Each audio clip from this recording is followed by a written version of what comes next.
I apologize. I call to order at 7:15.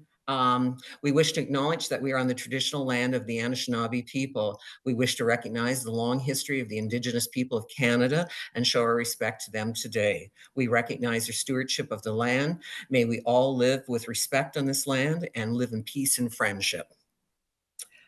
Would you please take a moment and have a look at the agenda? Is there anything you would like to add to the agenda or make any changes?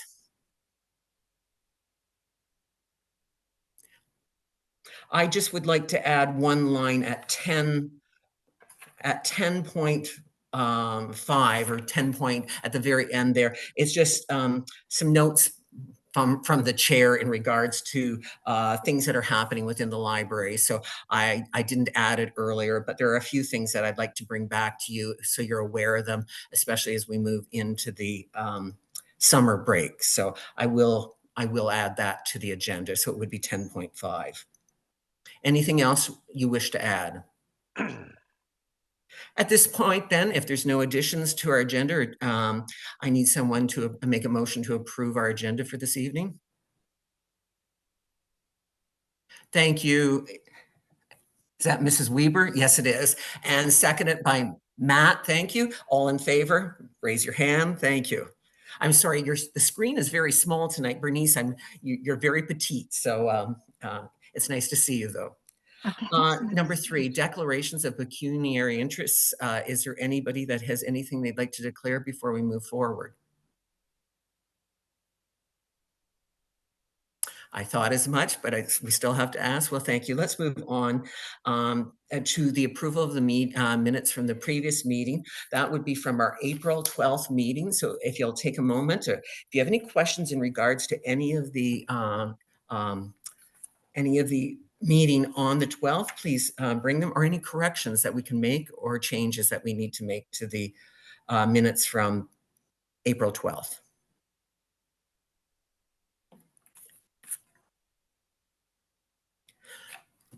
From your silence, I assume that you're fine with the minutes from the meeting, that there are no changes necessary. If that is the case, would somebody like to make a motion to approve the minutes from April 12th, 2022? I'll make the motion, Terry. Thank you, John. Somebody second them, please.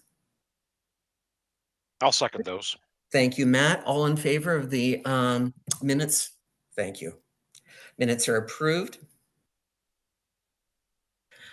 Moving on to our next piece of business, which is number 5, business arising from the minutes. Ellen, I'm going to just ask is there anything that you feel we have to share from the previous minutes that we have to move forward? I've had a chance to reread them. I saw no other issues that we had to bring forward. Did you have any? The only thing through you, Mr. Chair, the only thing that popped up to me was the conversation about the outdoor space. There's an ongoing investigation since April, but there has been no direction yet from the board. So unless the board wanted to set a direction, I'm just curious where they want that to go. Okay. Comments from the board? If you remember, this was a discussion. We had someone approach us to use our square, the courtyard in front of the library for a market, I believe. Was that right, Ellen? It was some form of a market. We Yes. At that time we basically turned them down, and they had gone to the town, I believe, the municipality, to ask for permission, and there was some concerns in regards to the insurance. This was a business, and they were granted the right to use the Livingston Park, I believe. Is that correct, Ellen? That's correct. That market has started, I think, last week. Okay. And what we were talking about as a board was we do not have an established policy on the use of our exterior space. We do have one for the interior, how and who can use, and how it should be non-commercial in the interior of a building. And Ellen did explore some of the other libraries, and we were unable to find anything. Is that not correct, Ellen? There was no real policy by other libraries. That's correct. So at this point, from what I understand, Ellen, you're asking us for direction from the board. Do we wish to continue to explore this? Do we wish to establish a policy, or do we wish just to say, fine, it's resolved, we follow the town's policy, and there's no further issue? So those are the three options we have as a board. What do you feel? Matt? I think, seeing as how, even though it is governed by the library board and we do have control over that, that at the end of the day, it's still municipal property, that it still needs to be governed under the municipal property, of which everything will be on the umbrella, insurance, and all of the different things that are involved with that. But I do strongly believe that it still needs to be governed under the municipal principles for how outdoor space and that type of thing is governed. Outside the library, inside the library, and the direction of the library is within our control, but it's still municipal property. Thanks, Matt. Anybody's response to Matt's comments? Leanne? So I totally agree with Matt. And to add to that, so if someone approaches the library from the CAO's perspective, then to me, the CAO would have to just direct them to either the facilities manager, town, or somebody else in the on staff with the municipality, so that our CAO isn't dealing with questions around rentals. That's my feeling. Okay. And not making decisions without town approval type thing. So it essentially takes that off her plate, so to speak.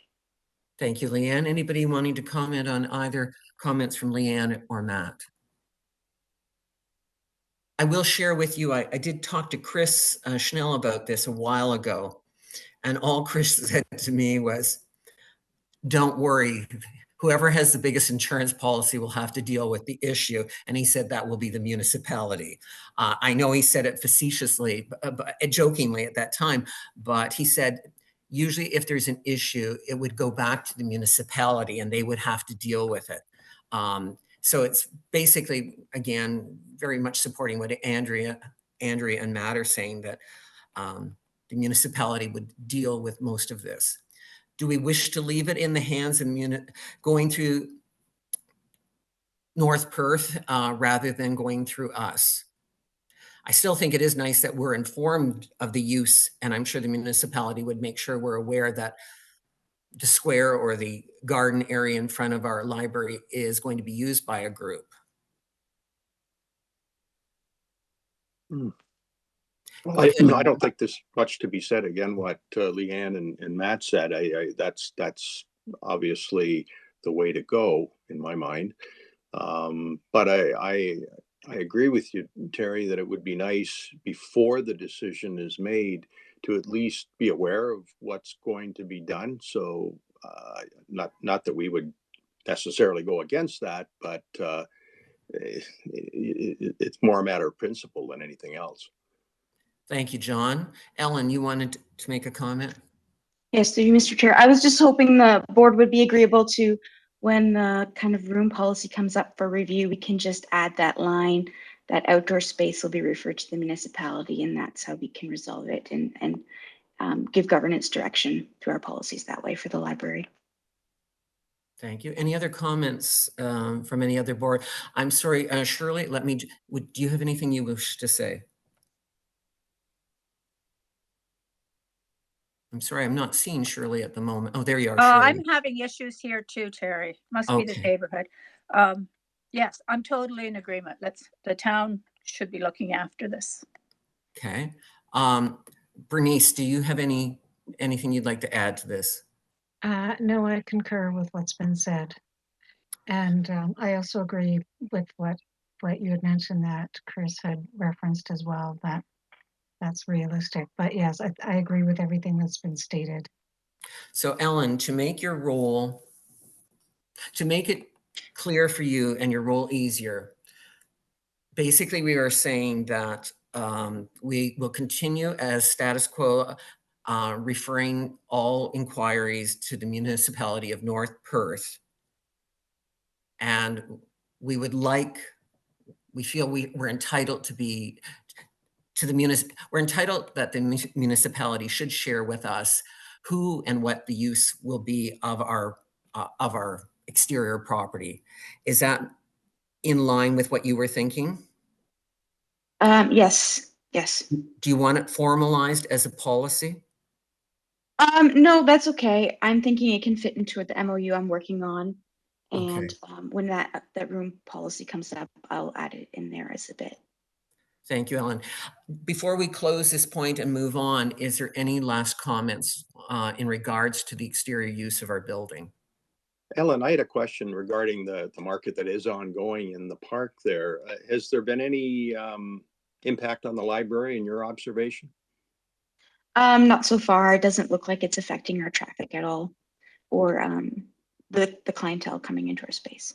Okay, and washroom, were there portable washrooms on site there, or do the individuals approach the library, or would you know?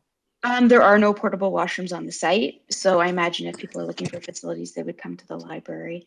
Yeah. But we're not noticing any disturbance anyway. Okay, thanks. Well, thank you, Ellen. Thank you for exploring the other libraries to see what they had available in terms of a policy. The only thing I would say to you, Ellen, if you notice that the exterior use of our building is impacting the interior use of our building, I would certainly hope you would bring that to the board, that we're aware of it and that we can share it with the municipality. And then maybe we'd have to move forward with a policy at that time. So thank you. Ellen, at this point, do we have any correspondence that we need to review at this point? Sorry, Not at can this I time. just interrupt for a second? Oh, I'm sorry. Yes, go ahead. Just for formality on that use of the outdoor space, we probably should do a motion. A motion, so I Just assume what you're directing saying. Ellen of what was A motion discussed that we at the direct meeting. Ellen to continue with the policy of informing users of our exterior space to go to the municipality for permission to use exterior spaces. Is that clear enough, or do we need more detail to that? That works for me. We should just have something documented since it is Okay. follow-up from the last meeting. Okay, well, the motion would be that for the exterior use of the library space, we ask that users go to the municipality to request exterior use of the space or surrounding the library. Would somebody like to make that motion? Thank you, Bernice. Somebody second that motion? Thank you, Matt. All in favor of that motion? Thank you. Is that fine, Sarah? You've got it? Yep, I'm good. Thank you. Thank you so much. We were moving on to point 6, correspondence. Ellen, I have one piece that I received just today. I'm sure you received it as well, but is there anything that you wish to share? No, I'm curious what you've received though. Oh, the Ontario Library Services sent me a memo and an outline about air quality of libraries, especially as we have come out of the pandemic, and the concept of providing air quality systems within library. And I did not know if you received it. I just received it this afternoon. I have not read the full memo. It's 5 pages long, but it was discussing, as they have in elementary and secondary schools, they've installed air quality systems. Is it something that libraries should be looking at? And the Ontario Library Services has sent out a survey and a questionnaire in regards to that. So that's what I received. And I assumed, Ellen, you received it as well. And you would. So I will go through it and I will bring it forward to the next meeting and share it with you. And I'll share before that with you, Ellen, what I received, okay? Moving on to point 7, which is our financial record, or accounts payable. I would ask that you have a look at the accounts payable that go from April 21st to June 30th, 2020. And if you have any questions in regards to any of the accounts, it is time to bring them forward. I have one that I wanted to ask Ellen, and it's on page number 12. It is overdrive content contribution was paid to Stratford Public Library for $8,721. Ellen, can you just tell me what that is? I wasn't sure what it was. All I was asking, what is overdrive content contribution? Sure. So we're part of the Download Library Consortium with, Kitchener and Cambridge and Waterloo. And the PCIN gets billed through Stratford for the contribution that we're due each year. So what ends up happening is Stratford holds that PCIN account. So they pay that account and then we end up paying Stratford for our piece. So that's all of our digital content, so our ebooks and our audiobooks and our magazines. Thank you, Ellen. I assumed it was something like that. It was just a sizable amount, and that's why I wanted to provide some clarification. Any other questions in regards to any of our accounts payable? You're all very quiet this evening. If there's no questions in regards to our accounts payable, we need a motion to approve the accounts payable from April 21st to June 30th, 2022. Matt, you're making that motion, seconded by Bernice. All in favor? Thank you. Number 8, the Friends report. Becky sent me a note and asked me to extend her apologies for not being able to attend tonight. She is in Nova Scotia.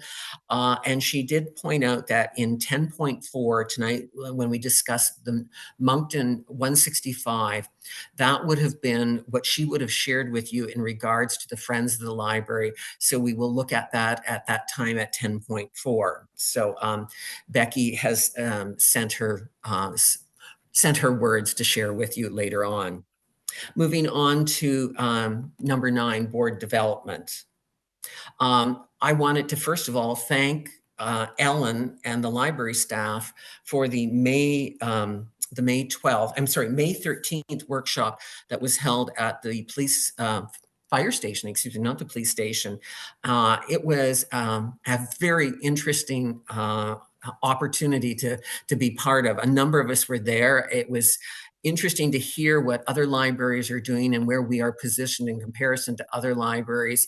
And it was a neat opportunity to kind of explore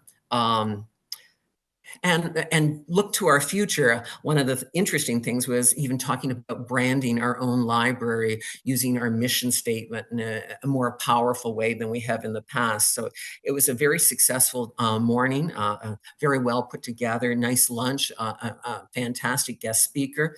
I know a number of you were present. Would you like to share anything in terms of our board workshop? And I shouldn't call it our board workshop. It was library and board staff, library staff, board staff as participants in it.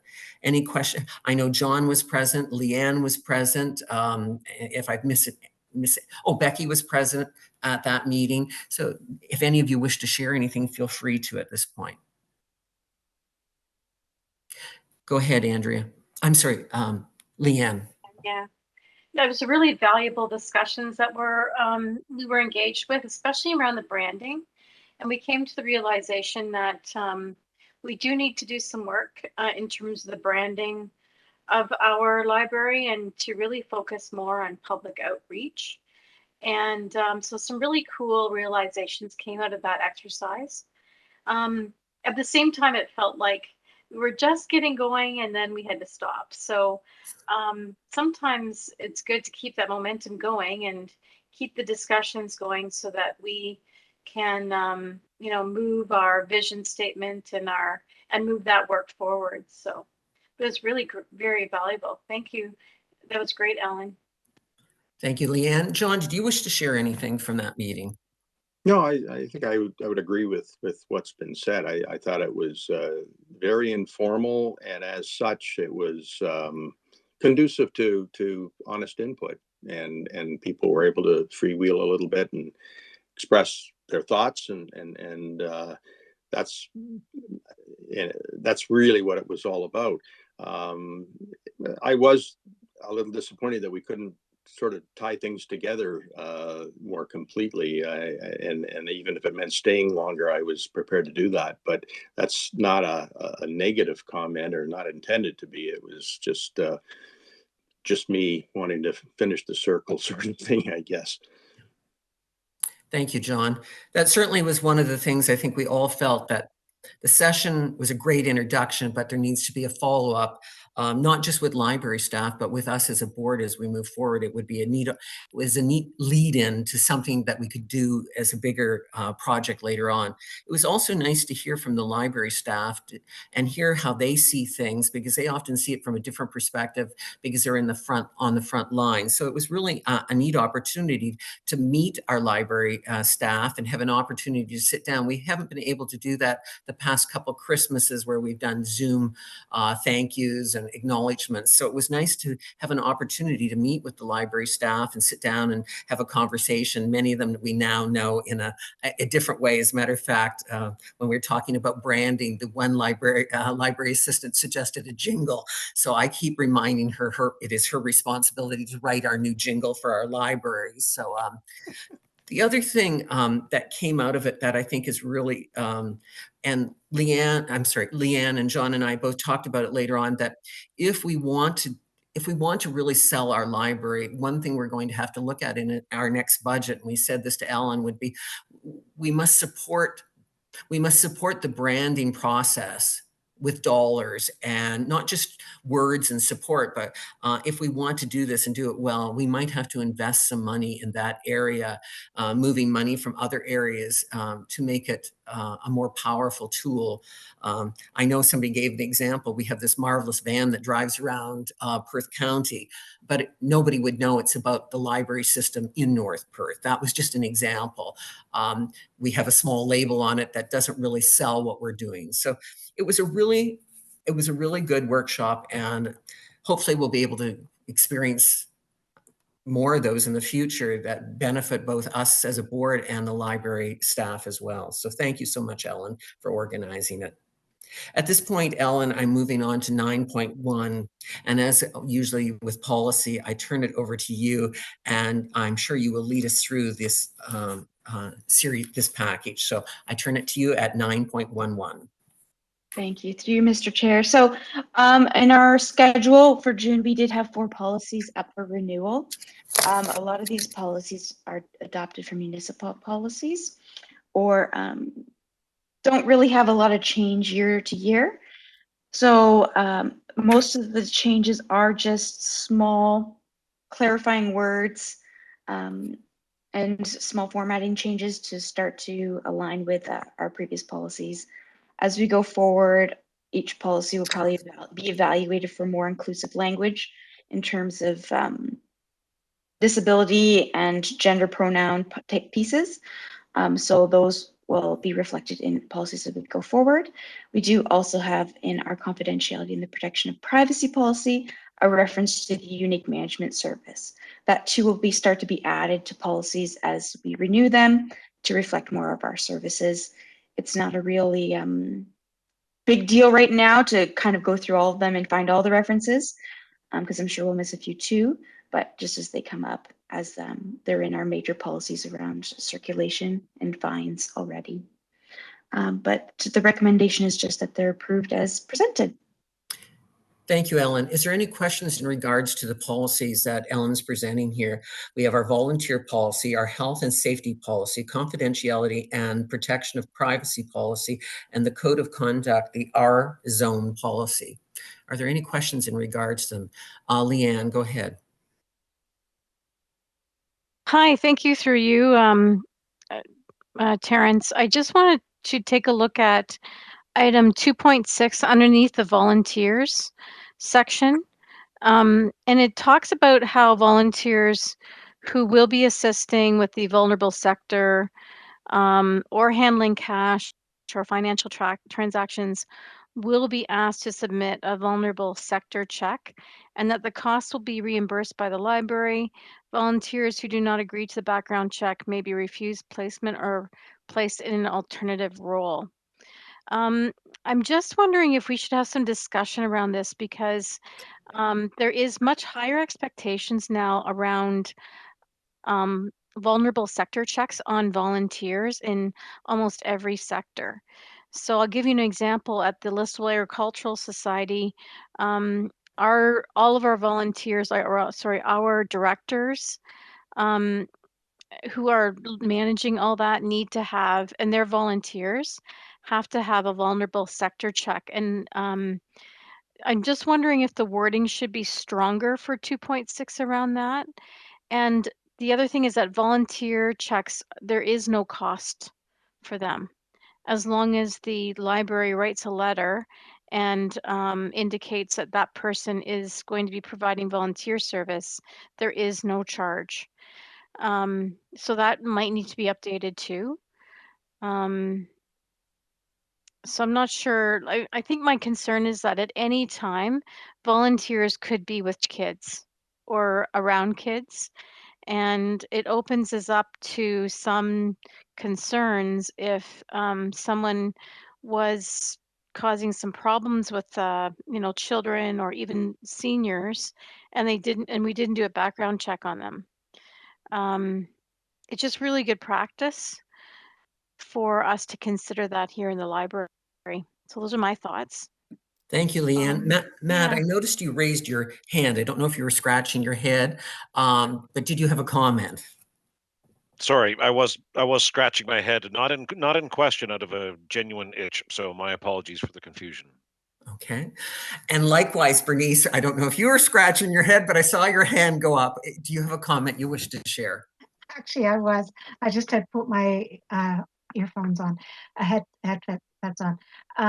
Well, it does say will be asked to submit a vulnerable sector check. So I think that seems fairly straightforward, that they will be asked for that. And that they may be refused placement or placed in an alternate role. I mean, yeah, I don't know if that would require clarity, what an alternate role would be, or Leanne, are you suggesting that there not be an offer for an alternate role? Well, that's where I don't see the clarity, because I see that, well, if you don't get a volunteer check, then you can just do something else. But at the end of the day, you could still be having access to children and vulnerable seniors. So to me, it's not clear. That's just a thought, just for more clarity around the language. That's all. Maybe Thank you, Bernice and Ellen. Ellen, I'm sorry. Thank you, Bernice and Leanne. Ellen, you wish to respond to that? Sure. So through you, Mr. Chair. So where there's some ambiguity is mostly around those who might have special needs for volunteering in the library who come with a worker. They might not necessarily be handling cash or be alone with a vulnerable sector. So there is a little bit of, I don't want to say grayness, but a little bit of flexibility in it to accommodate that sector that does volunteer with us.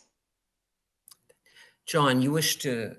Yeah, I may be out of it here in asking this question, but I'm going to ask it anyway. Vulnerable sector check, is that like a reference check, or is that a criminal record check, as it was called or has been called, or maybe I'm thinking of something different? Ellen, can you answer that? Do you want me to ask the question again? No, it's okay. It's more of a criminal record check, John. There's different levels of record checks. This one is specifically with it in mind that you would be dealing with a vulnerable sector, like people who are children or elderly, something like that. So it's specific. So all staff go through this, and our volunteers do as well. Thank you, Ellen.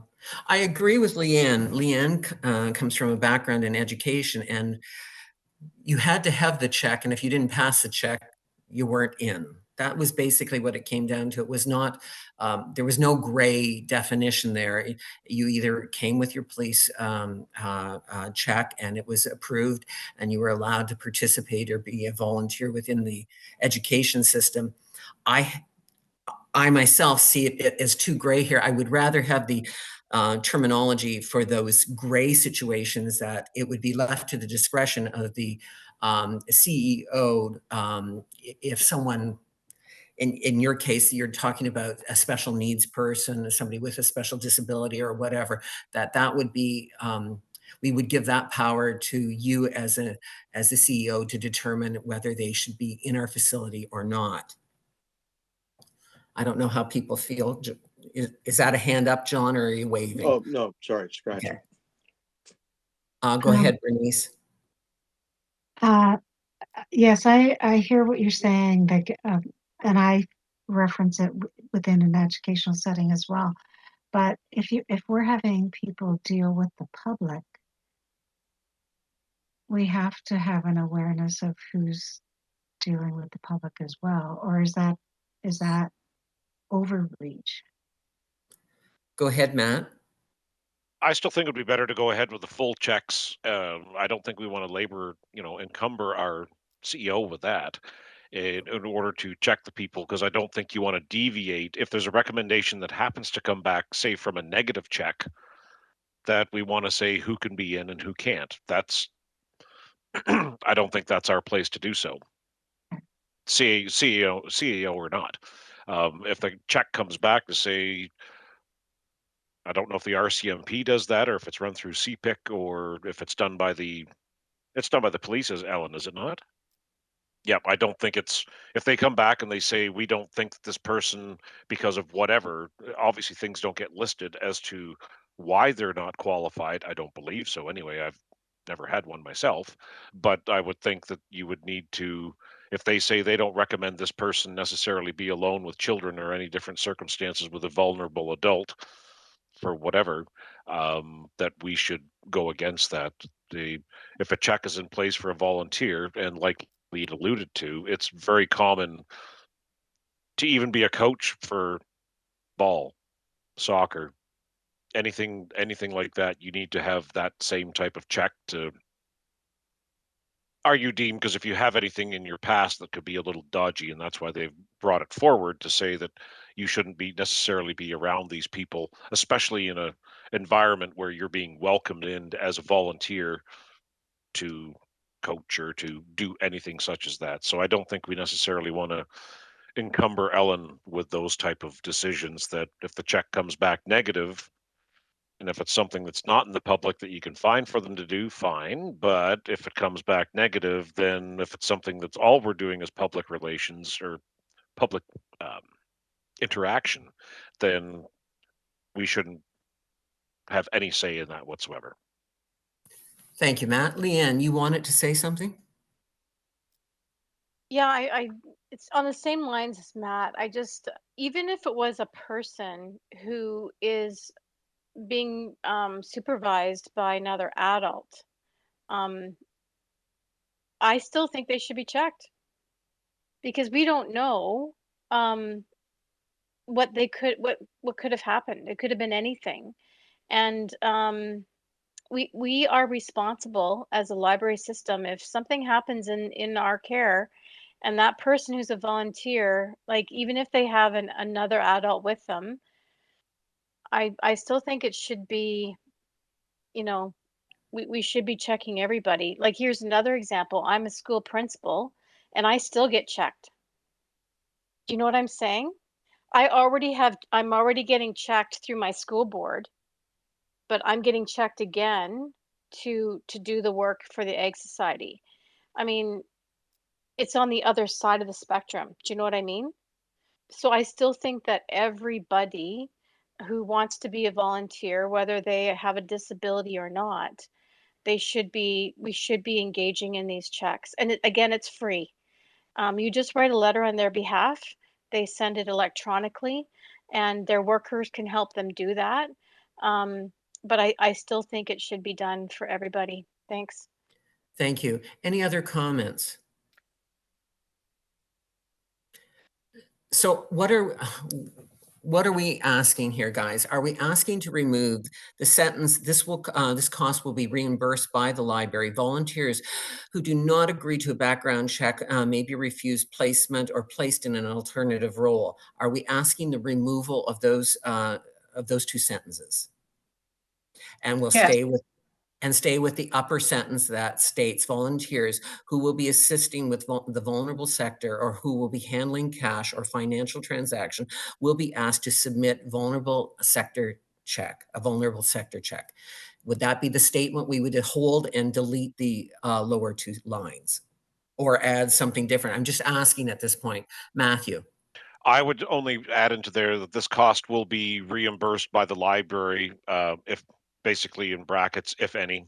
If they happen to introduce a cost for it, then that will fine. If there's no cost for it, then it's free for us, and then just get rid of the last sentence. Yeah, okay. If they don't agree to a background check, no, and just, I'm sorry, just the last parse. Volunteers who do not agree to the background check may be refused placement, full stop. Okay, thank you, Matt. Take out the last bit and go from there. I see, Shirley, you had your hand up, Shirley. Yes. This is one thing I'm really passionate about, because working with the international students, everybody has to have a check done. And we OPP now do it for free. Sometimes they need the letter, sometimes they don't. Takes like 48 hours. So it's not a long commitment. Takes a few minutes just to do it. But we often have them come back as a negative. That maybe, say, back in 1980, somebody who was 17 years old had a DUI. And we sent that off to our managers, and they decided, well, if he hasn't had any other offenses since 1980, and this is 40 years later, we can waive that. Does that make sense? Thank you, Shirley. Anything else, Shirley? No, that's... Leanne, you wanted to follow up. Yeah, I still concerned about the wording 2.6. It says volunteers who will be assisting with the vulnerable sector. Any volunteer. It's not those who are assisting with the vulnerable sector. It's any volunteer. Just a thought. I don't know how you guys feel about that, because how do you define that? And especially in the library, you could have vulnerable sector in the library at any time. So we could phrase it, all volunteers assisting with patrons who are handling cash or financial transactions. We could make it that that general. I'm just putting suggestions out there. I'm asking for guidance for, I'm sure Ellen's asking the same thing. What is it we're going to have as our statement as a 2.6 statement? Do the friends friends of the library have to be checked? Or is that something that this policy would enact, like friends of the library, if they have a fundraiser, if they have something of which they donate, or is that kind of a separate? Go ahead, Leanne. So in my mind, they're handling money, right? They're doing fundraising. So they should be getting a check done, unless I'm wrong, but I understand that they do fundraising. So I sit on a number of committees that are involved in fundraising, and we have to be, even though I don't actually physically handle the money, we're all cleared. Go ahead, Matt. Just one more question. How stringent are the checks? Like, what do they go through? Like, surely you alluded to, like, if someone got a DUI 40 years ago, how far back do they go? Or is it only for certain offenses, for certain aspects of volunteering? Or, like Ellen had alluded to, like, are there different levels of checks that you need? For vulnerable sector, I believe it just goes back, does anything that you've got a criminal record on. I had a case where one came up and the guy warned me ahead of time. He had a marijuana charge. And when we got the statement back, it showed on there. But that's where the policy of the committee I sit on, there is a discretionary policy. When they reviewed it, and also pot laws have changed significantly. So possession law from 1987, is it valid today to penalize somebody because of that? So right. That's one of the reasons I said you can introduce a discretionary, it can go to review. It can be you can have somebody ask for it to be reassessed. Who reassesses it is the determination of this board. The board could be a group that do it, or Ellen. Sometimes that discretion is needed. I realize go ahead, Ellen. I was just wondering if it would be helpful to the board if, based on the discussion tonight, in the next meeting, we look specifically at this clause, and I can bring back suggestions. We can maybe have 5 different 2.6s with the different wordings, what's brought up tonight, and we can look at what other libraries are saying in a similar capacity, and we could approve the policy then. Thank you, Ellen. Bernice, did you want to say something? I actually would really appreciate that, Ellen, because in theory, the library is supposed to be open to all, regardless of whatever. But we are talking about volunteers, and I'm just looking, let's say, for instance, at my church, we have checks, I believe, only if you're working with a particular sector, not for other volunteer areas within the church. But I think, Leanne, I think you're the one that mentioned, I mean, we do have all sorts of people coming through the doors, so that makes it a challenge. But we're attempting to be inclusive and that sort of thing. However, I think if Ellen can come up with some suggestions or seeing what the other community libraries are doing, I would find that very informative. Thank you, Bernice. Any other comments at this point? Does anybody have any questions in regards to the policy regarding health and safety, confidentiality, or the code of conduct, the R-zone?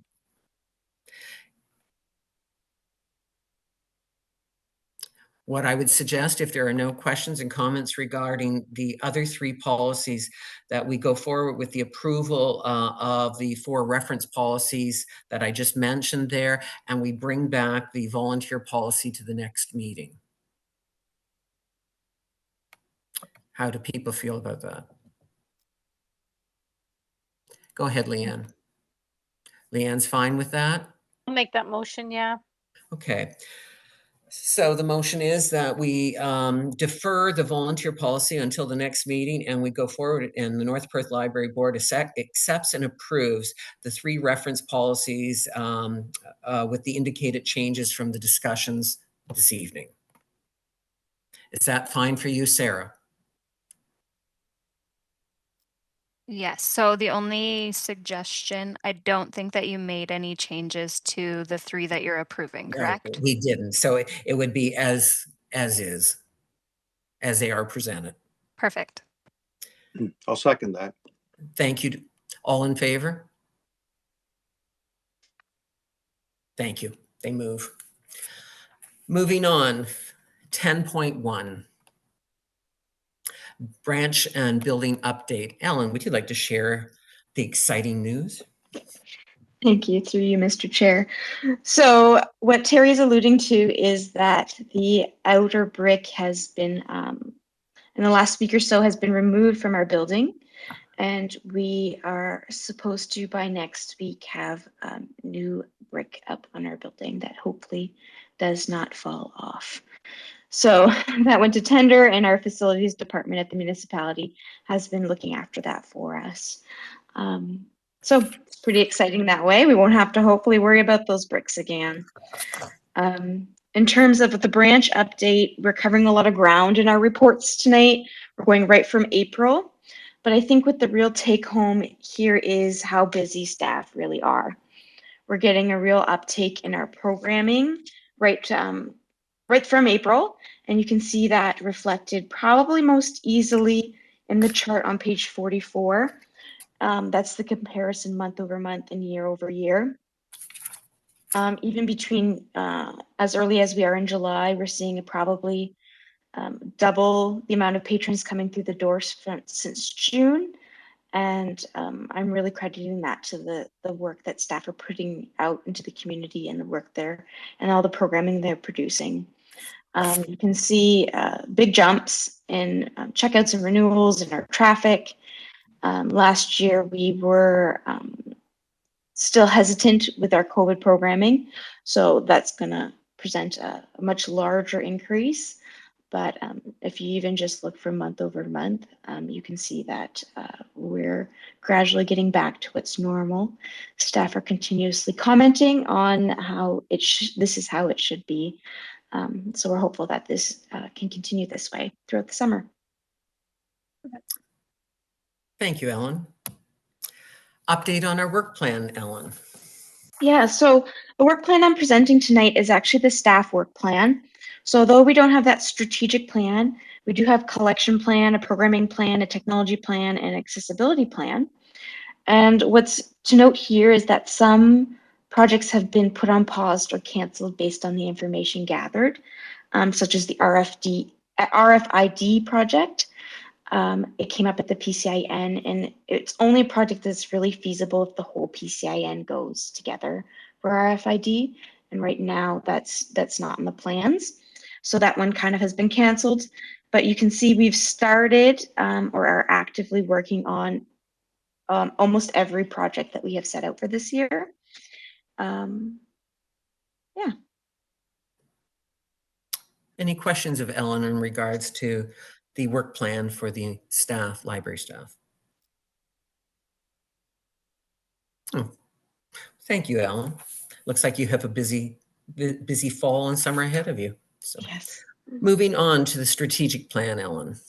Yeah, so this one's just a bit of a verbal update.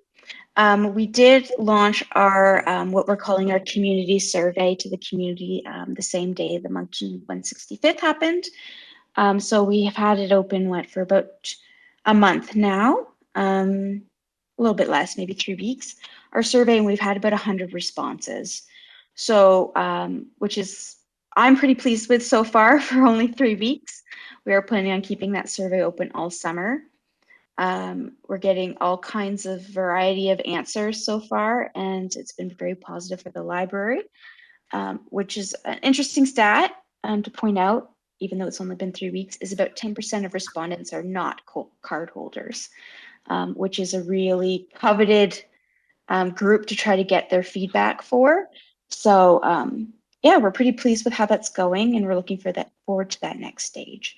So you'll probably get an update of the final responses at the end of the summer when we close it, and then we'll go into that next phase, is looking at that information and seeing where the library fits in.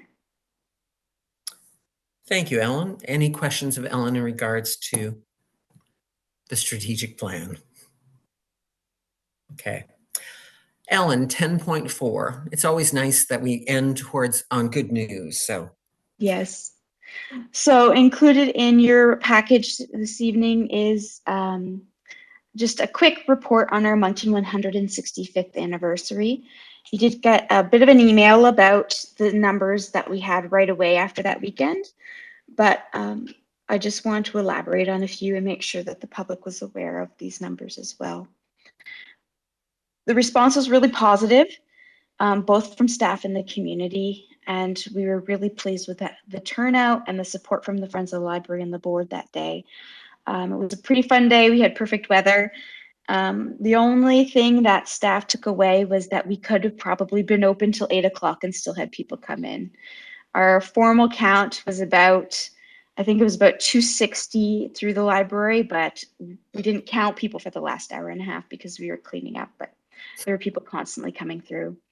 The Moncton history pieces that we had kept for 2 years in my office were in the history hall, and they continued to be in the history hall throughout that week, as people were encouraged to still go through that. And we had a strategic planning survey kind of activity and it's still up about 3 weeks after, so it'll come down next week, and another way to capture information to inform our strategic plan.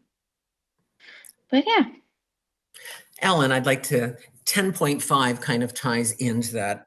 First of all, I want to thank Ellen and her staff. They did an exceptional job that day. It was a fascinating day. It was fun. It was exciting. You had a very busy facility with people actively involved. I also want to thank the Friends of the Library. They did an exceptional job running their station. And I wanted to thank the board members, Leanne, Bernice, Becky, Shirley, all those who attended and spent hours of their time there. And we had a very good time. The comments from the general population coming through were very positive. And Ellen mentioned the survey. I saw numerous people just stop and pick up the survey and, were curious about it. it was really nice to see that the Moncton Library was celebrated. I know it was part of a bigger festival of activities, but it certainly was an exciting time, and we had many positive responses, many people praising the library and what it was. So again, congratulations to the library, the friends of the library, and everyone. They did an exceptional job. Ellen told me earlier today that she should have extended the hours. And I said to Ellen, well, you would be there even till past 8 o'clock. It ended at 2. At 4 o'clock when I left, there were still people sitting in the library. So the idea of a formal extension of the hours wasn't necessary. I think everybody very much enjoyed the day and the facilities. So again, thank you to all the members who participated, library staff, board members, friends of the library. It was a great day, and we had a lot of smiles, laughs, and we had a good time. I know I certainly enjoyed myself. So great job. It was such a nice way to celebrate the Moncton Library, which is a fantastic facility. As I mentioned, 10.5, there were a few things I wanted to bring up. I also wanted to formally acknowledge Ellen for the workshop on the 13th. It was an exciting workshop, and it is really nice to see that we look at our own staff development. I know we can always attend conferences, and we can do Zoom meetings, and we can do all sorts of things like that, but it was really a nice opportunity for the board and the library staff to work together on an occasion and sit down and have a coffee and chat about what we're accomplishing and where we wish to go in the future. So again, congratulations to all that were part of that. I wanted to bring forward an idea that I wanted the library board to think about over the next few weeks. We will rejoin likely in September to our regularly scheduled meetings. And as we have had these hybrid meetings over the last 2.5 years, and as we move into the fall, and we hope to return to some semblance of a I don't want to say normalcy, but hopefully we will return to in-person meetings. I have been looking at what we've been doing for the last couple of years, and I've made a suggestion both to Ellen and a number of board members that I've observed that the members from the council, our council reps, have a way of preparing for meetings that I think is a unique way of doing it. And I often think maybe we as a library board should begin to explore if we're going to look at the hybrid as an option. And I just listened to a conference from the Ottawa Library Board where they have just placed the hybrid model as part of their meeting policy. So it will be, as long as you can have visual contact, audio contact, voting can take place, and it is the same as being in person. And what I was saying to Ellen one day is often the massive information that we're expected to hold, the massive files, because often Ellen will give me packages that are 40 to 100 pages long. I get packages from United Way. I get packages from the architect. I get packages in terms of policy. The amount of material that is coming across our desks is quite massive. And I spoke to John about it, and I just said, if you look at everything, I have 4 binders of information. And I was thinking maybe we should explore for board members, we should look at providing a board member with a technological support to fit with the hybrid model, that each board meeting, all the information would be uploaded to a tablet or a small laptop that the board members would have access to during their tenure on the board. I'm suggesting that we think about this because we'll be moving into the budgetary process. This would not benefit the current board, but it would be something we could think about having in place for our next board. I also think it would be nice that rather than having a policy package that is 150 pages long that you keep in a binder, we could actually have in your database the policy package that we could reference in a meeting. If you want to see the architectural plans, you could pull them up. We'd have this information always at all board members' fingertips. And it was just a suggestion as we look to the future. If we look at developing a different model for our board meetings, combining both a hybrid and an in-person model, I just thought the technical support would be a nice fit. And I wanted board members to begin to just to think about it. Is it an option that we should begin to explore? It would not be for us as the current board, but it would be maybe something for the next board to support them and help them as they move forward in their role as library board. So I put that out there, and I just wanted to share that idea with you. I don't know how you feel about it. It was not that I wanted to get into a big discussion about it, but I wanted you to think about it, that maybe in September, this would be something we could look at. Any quick comments on it?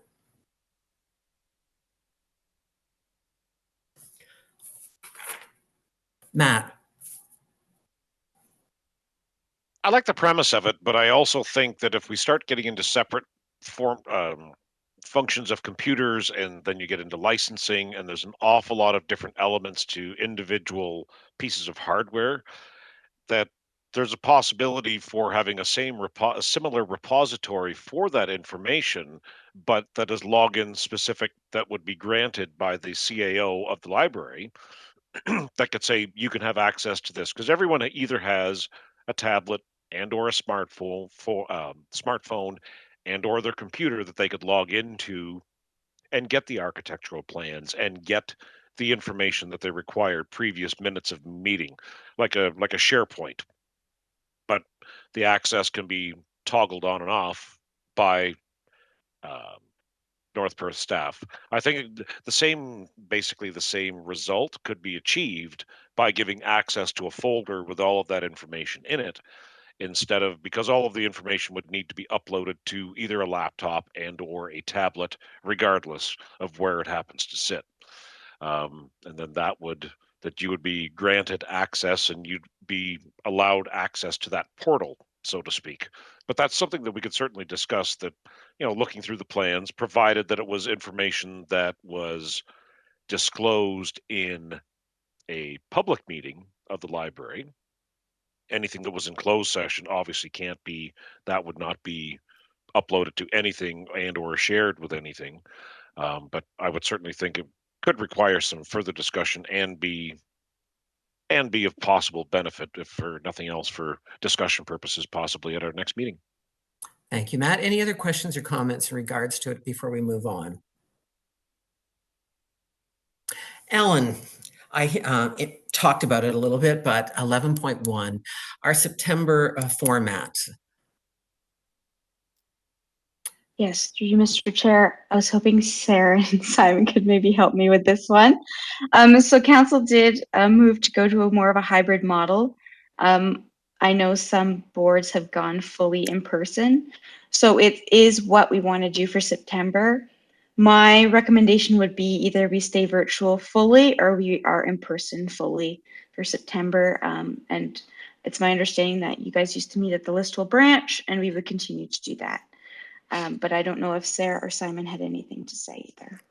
Ellen, just to clarify, we haven't met at the Listwell Library in 3.5 years. We have met at the municipal office boardroom, I guess you would call, Okay. the room adjoining the council chamber. The committee room, yeah. Feelings of the board in regards to the hybrid model online or through Zoom or in person? Go ahead, Matt. Personally, I think we need to get back at it. We need to get back in person. I think it invokes some better conversations than obviously putting your hand up to be chosen to speak, other than sitting around a table. And I would think with the size of the board that we have, that we could easily accommodate that in a meeting room. And if someone is legitimately feeling unwell, chances are, even if they were virtual, if they were feeling sickly, COVID or not, that they wouldn't be attending the meeting regardless. So I would honestly think that they would need to, I think we should get back into full in person. That's my 2 cents. Thank you, Matt. Any other questions or comments in regards to it? I agree with that, and I guess the only additional comment I would make about that is if there was a situation where someone was on holiday or out of the area, or at a meeting somewhere and couldn't attend, it would be nice to think that they could attend. It's their decision, virtually if they wanted to, and it met the difference between being there in one form or not. I have to say, when I listened to the Ottawa board talk about it, they were concerned in their situation about weather, and weather has often been an obstacle to their board meetings in the Ottawa area, where yes, a board meetings has to be canceled because you can't get quorum because people can't be in the facility or at the facility for the meeting. They were looking at, as of September, offering a combination type of in-person as well as Zoom connections. So those are just, there's many options out there, but I guess what Ellen is asking us, what are we doing for September? How are we going to prepare for a September meeting? I'm sorry, Leanne, I don't see you at the moment, but if you have anything you wish to say, just go forward. Same with you, Shirley or Bernice. I like the idea of, I'm a coward when it comes to winter driving, and I am a bit further than some people. So having the opportunity to attend would be virtually would be great. Also, I mean, like last summer I was at a farm show, but I was still able to attend. And we have certain busy times of the year where I'll be, now that we can be on the road, I'll be on the road to farm shows or whatever. So, but I still really want to be at meetings whenever possible. So I appreciate what John said. Thank you. Leanne, any feelings or questions in regards to it? Leanne actually left the meeting. Oh, did she? I can't see her. That's why Matt, you wanted to follow up? Follow up. Thank you. Just possibly one amendment, because we don't use eScribe to vote, and it's a little bit different for this board as far as voting, because it's a show of hands as compared to using the electronic version for eScribe. We could still do a combination. We can still send out a WebEx meeting, but say members, if we appreciate in-person attendance at the committee room. If you wish to join in, still have a WebEx link to do that, of which, and I know that makes things complicated, but it certainly gives the option that meetings are anticipated and expected to be held at the municipal office, barring basically, if you want to connect virtually, you can, but at the end of the day, make it known to the board that meetings shall happen at the committee room. If you wish to connect remotely, that you can through WebEx. That's wishy-washy, I know, but I understand where you're coming from, Bernice. Like we do have some people in the outlying areas for when it comes to winter driving, and becomes a little challenging. It's not so difficult from me coming in from Winston Street 2 blocks away, but it's for people out in the out in the country, it does make it a little more challenging. And I can certainly appreciate, I think it might be easier to manage a hybrid system with our lack of voting that we have. We do vote, but I just mean without the electronic vote that is tabulated at the going through a central system, that we possibly could do that. Thank you, Matt. Shirley, did you have anything you wish to say? Well, I am a chicken driver too, but I know I don't have far to go, so I suppose I could make it. Yeah, I do like in-person meetings, so yes. I think in-person meetings encourage a free flow of dialogue, which is easier than it is in a hybrid Zoom meeting. I know I've talked to a number of you about that. I was trying to find in my policy papers, I remember when the pandemic started, under the legislation for libraries, it was extended that we could run the hybrid model until September 2022. We did not have to change policies. Ellen, and I was just looking before we joined the meeting, I was looking to see, did we place a motion that we could, to continue a hybrid model? Was it placed in our policy book? I know we talked about it at one point.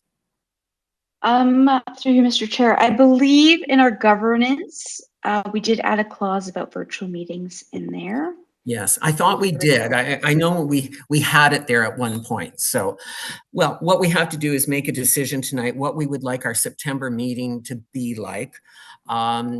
Maybe during that meeting, we can define what our meetings going forward will be like, or what the policy will be in regards to a hybrid or in-person meeting or joint hybrid in-person meetings. At this point, I have no problem myself looking at an in-person meeting for September.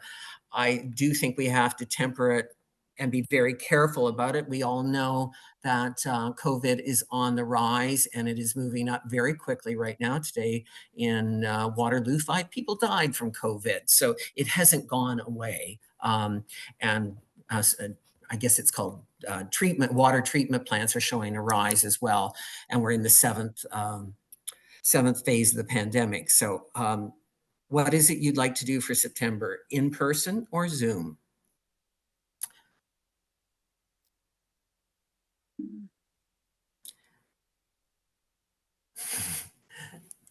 Go ahead, John. I'd go for in person personally. Okay. I think I'd like to wait and see what it's like in September. Okay, thank you, Bernice. Shirley? Oh, actually, that was Shirley that said that. Oh, I'm sorry, Shirley, I didn't see you. Bernice, go ahead. I would like to be optimistic and say meet in person, with the caveat that if we have concerns about how the state of things with COVID, that we can meet online. And let's be honest, most of us are within the age range that it can be more of a concern. So I like that. That was very diplomatic. Matt, your feeling? Excuse me. And I'm okay with that if an emergent meeting or discussion needs to happen about the September meeting, we can tentatively book it in there. But I certainly agree with Bernice that, yeah, we're all getting to with the exception of our chair, Terrence, that of the age that it's a concern. I'm older than all of you, so don't even go there. I think that we could do that if the numbers, if it does seem to be of significant concern, that we could always go back to virtual. I'm okay with trying to go with a personal meeting, but I think there's a bit of ground to cover between now and September, given this final wave. Yes. Hopefully a final wave for COVID. I think it could still be, we can gun for that, but I think it could still be open for interpretation. And we also have to consider that it is just not us. We have our Ellen, and we have our support team that are there for us as well. So it's just not us. So we have to consider that. I have no problem with, at this point, looking forward to an in-person meeting in September.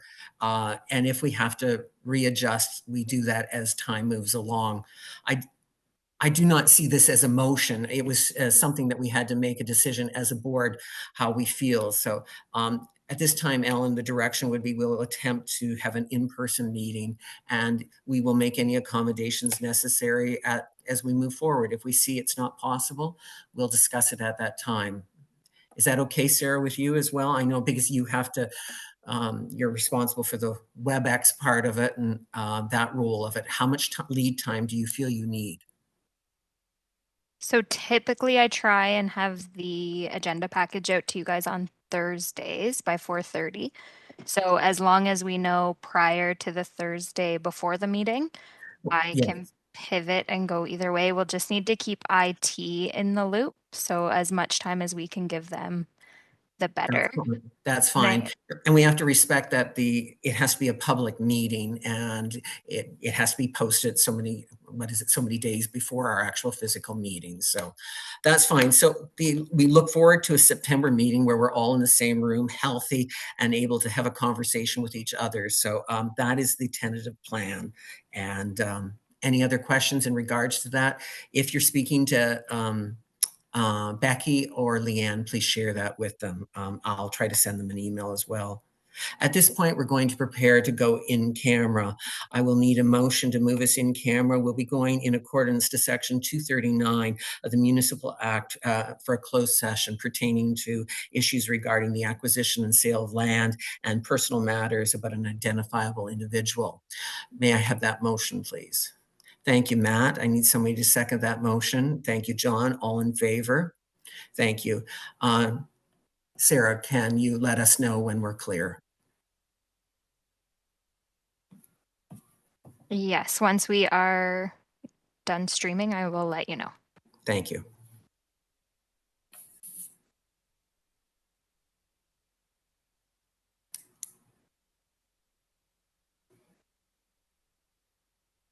Ellen, I didn't happen to write down the September date.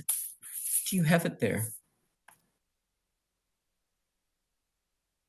I think it might be the 12th again. Okay. No, No, I had 13th. 13th. 13th. Okay. Lucky 13. Thank you.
And I know Sarah's beginning to think. She said a 2-hour meeting, and I'm pushing this. Should be good. Thank you, Sarah. Thank you for participating in the meeting tonight. It was a long meeting, and I apologize for that, but we did some cleanup in regards to our June meeting that we were unable to have. So it's been a successful meeting. I look forward to seeing everybody in person on September 13th at our next meeting. So just put that in your calendar. We will be meeting in the municipal committee meeting room, and I'll remind Ellen of that because she was thinking that we would meet at the library. So we will be meeting in the committee room. At this point, we need a motion to close our meeting. Would somebody like to make that motion? Thank you, Matt. Somebody would like to second that motion? Thank you, John. All in favor of adjourning our meeting this evening? Thank you so much. Thank you, Sarah, and thank you, the IT team. It was a good meeting. Have a good evening. Have a marvelous summer, and I'll see you in September. Take care, everyone. Thanks, Terrence. And